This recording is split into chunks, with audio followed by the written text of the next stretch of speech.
Oh bugger. Right, Linz.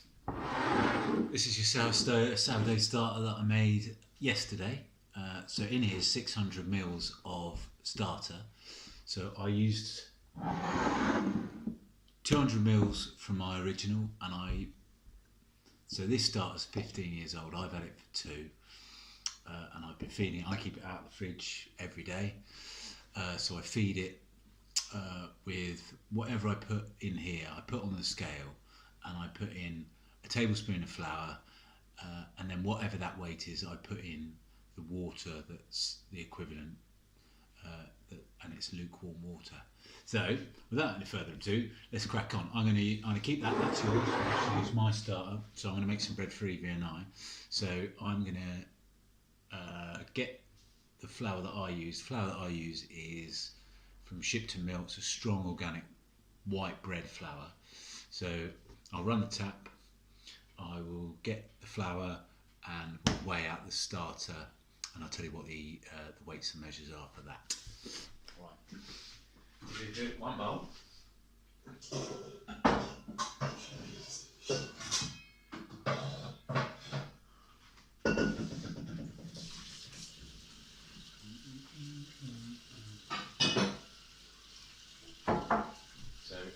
thought, I should perhaps have been a little bit more organised and had everything ready, shouldn't I, before I did all this, but anyway, I haven't done that, so you'll have to bear with me. This is going to be a slow video. So, one scale, one bag of flour, salt. So I use a really good sea salt. I'll tell you what the percentage of salt you use to the volume of dough that you make. Right, do that.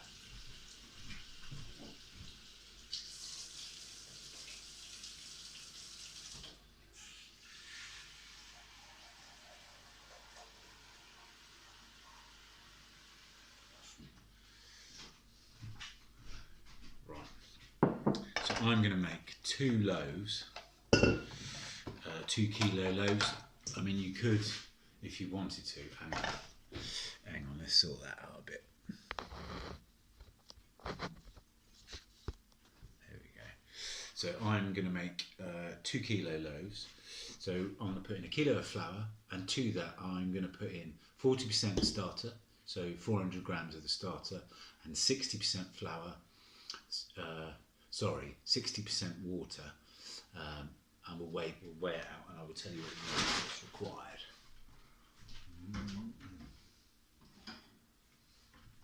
So this is my flour scoop. Zeroise the scales.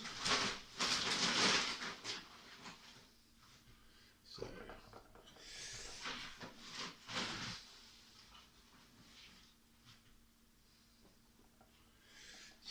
need another 100 grams. 900 grams in there. We'll make it up to 1 kilo. There we go.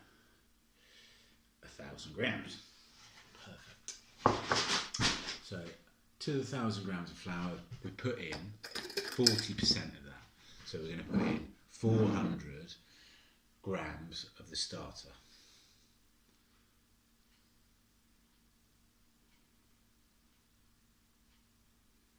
See, it's nice and active. Lots of bubble, as you probably can't see there, but it is nice and active.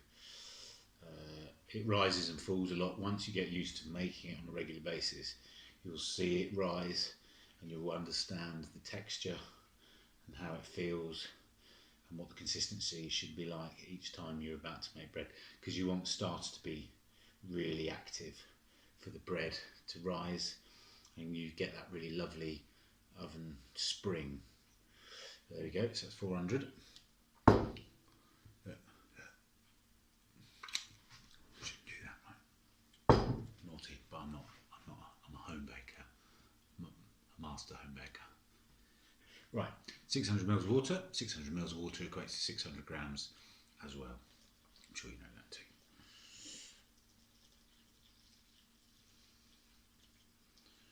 So pour that in.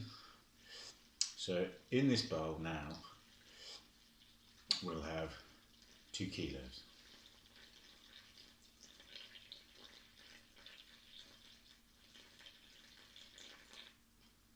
Okay, perfect. 2 kilos. So we're going to use 20%, sorry, 2% of the volume of what's in here. And that's standard for any bread that you make, or any sourdough that you make. You're going to put in 2% salt. So really good quality sea salt. So 20 grams in this case. 20 grams in there. Alexa, carry on playing what you were playing before. There aren't any movies playing near Alton today. Don't actually know what she said. Alexa, resume your playlist.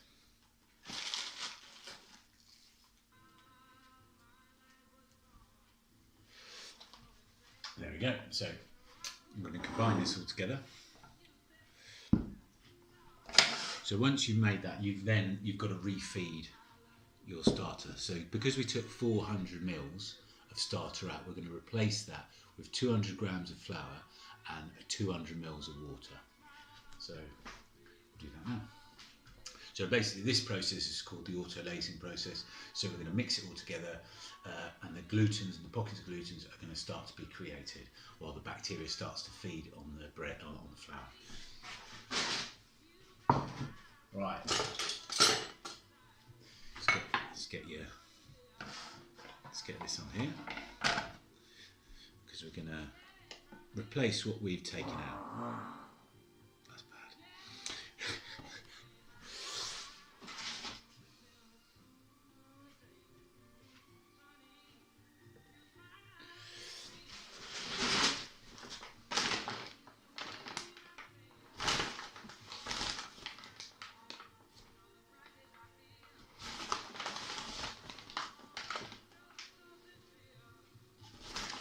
Before 200, and then we want 200 mils of lukewarm water.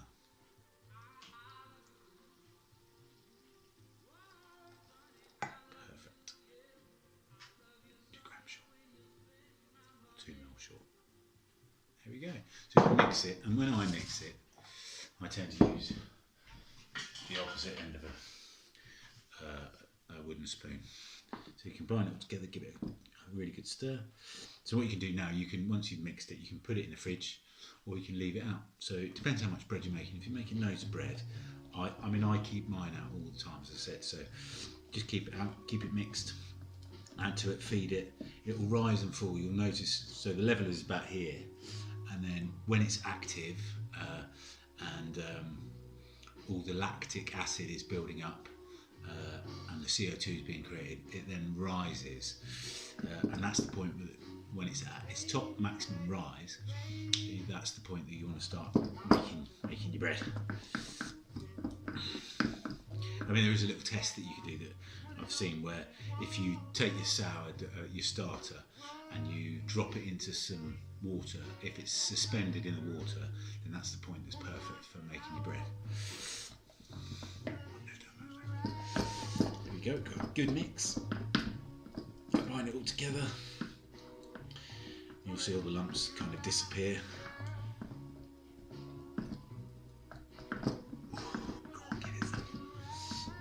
Oh, nice. Right, perfect. Scrape off all the excess. And there we go. So I taste mine. I think it tastes amazing. So I taste it. You're not going to get E. coli from that because it's organic flour. If you're using your home brine flour that's mass produced in a factory, this is made in a watermill and it is damn good. So I'd recommend using Shipton Mill or flour from Stokes Farm in Dorset. They're your two best, finest quality flours that you can buy in this country. It's absolutely superb. Right, so that's enough of rambling on about the flour. In here, that's terrible, isn't it? So we're going to combine all this together, and this is where your KitchenAid comes in handy, isn't it? So we mix it all together. This takes a while. I'm going to pause this. So I've mixed this as well as I can in the bowl. Used my wooden spoon. I've scraped all the outsides of it, so you can see here that it's all come together. And now I need two more tools that I used, two more implements that I use. My main scraper and my small scraper, just to scrape everything out onto the worktop. So I don't oil or flour my worktop because it's really well seasoned. So I'm going to scrape this all off.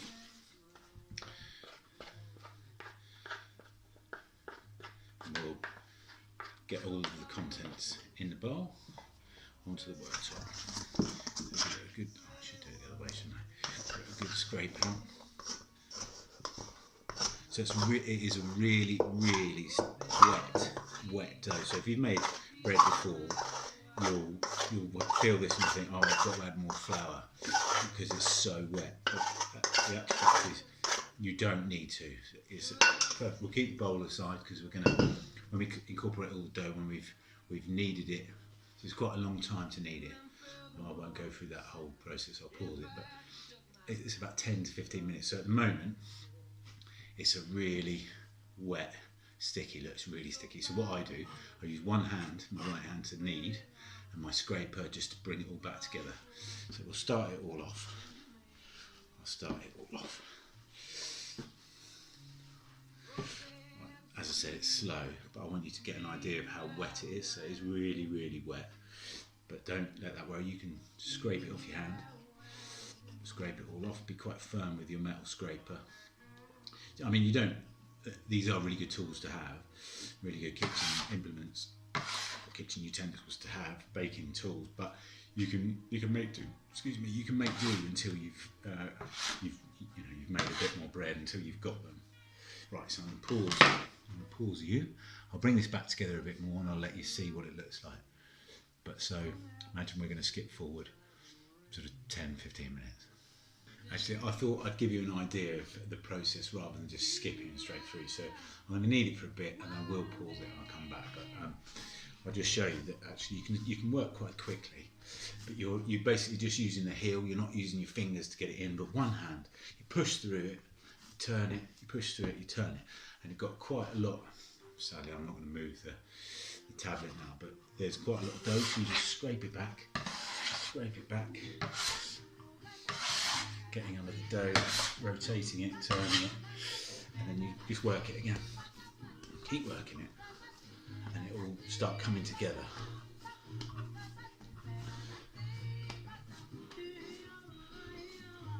So you can push through and come off. So you've got a little bit on your hand. Let's get that off. Right, I'll pause you and I will come back. So now we're at a point where the dough's coming together and it's looking really, really good. So I haven't really shown you much of the technique now that I've done all that because it is quite laborious, it takes time, but it's the point that you're developing the glutens in the flour to give it those lovely pockets of air. So when you bake it in the oven, it has that lovely oven spring, and then you get those fantastic, that souring, that beautiful aerated dough that is absolutely superb and rises beautifully in there. So let's bring it back together and we basically work it. So it's come away from the worktop completely now. So where you had a really sticky dough that just stuck to the top, wouldn't come off, and you were constantly scraping it, but so there's very little on my hand. So just put that back in the dough, pouring away, making the worktop nice and clean. There shouldn't be much of a mess on here.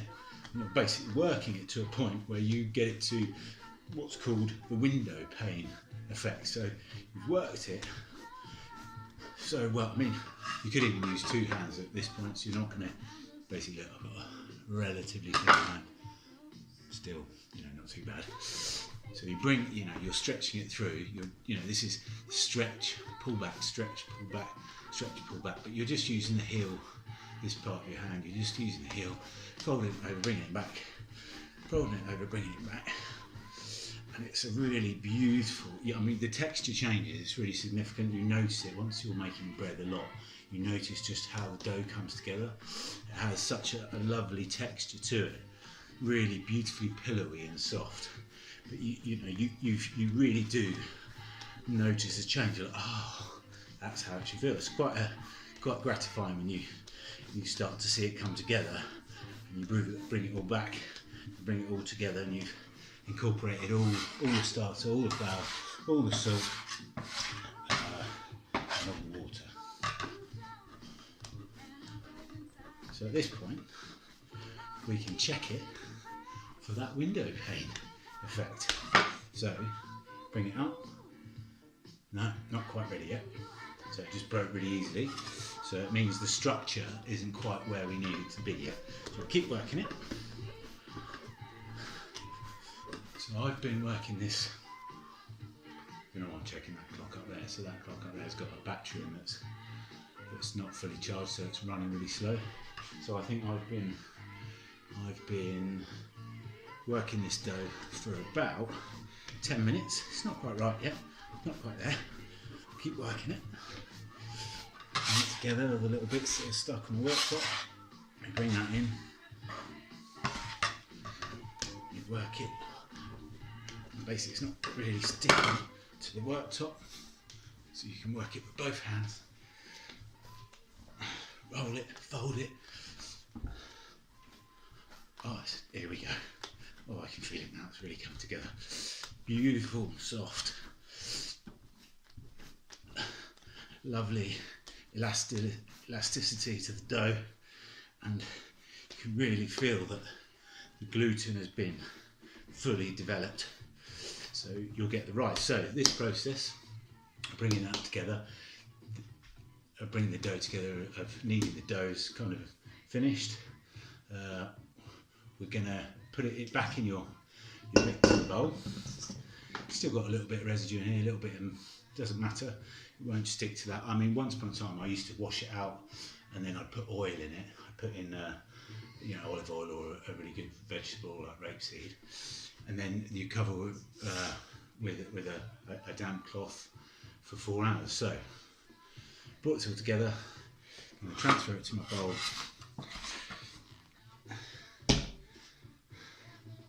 And we're going to leave this covered in a nice warm place with a tea towel over for 4 hours. Right, that's that first bit done. So I'm sure I've missed loads. I've never made that and made a video, and it is probably all over the place and lots of waffling. I'm sure if I did it again, I'd do it and it'd be a lot more polished. But if there's any questions you want to ask at any stage, obviously you can. So that's it for 4 hours. So it's 8 o'clock, and at midnight I'm going to knock this back, and then I will put it in the bannetons, which are over there. Proofing baskets, you can have one of those things until you get another one, and you can borrow a scraper as well. You can borrow that scraper for the meantime, and I think I might even have a razor blade that you can have until you buy yourself a lame, or if you've got a Stanley knife, but you need to be able to score the bread so you get that beautiful rise in the oven. Right, anyway, so that's going to happen. We're going to proof that for 4 hours, bulk ferment phase, and then we'll come back, we'll knock it back, and then I'll show you how to flour the bannetons, and then we'll divide each dough into the banneton, into the proofing baskets, we'll bag it up, and then we leave it for 12 hours overnight. Anyway, right, so phase 1, done, boshed.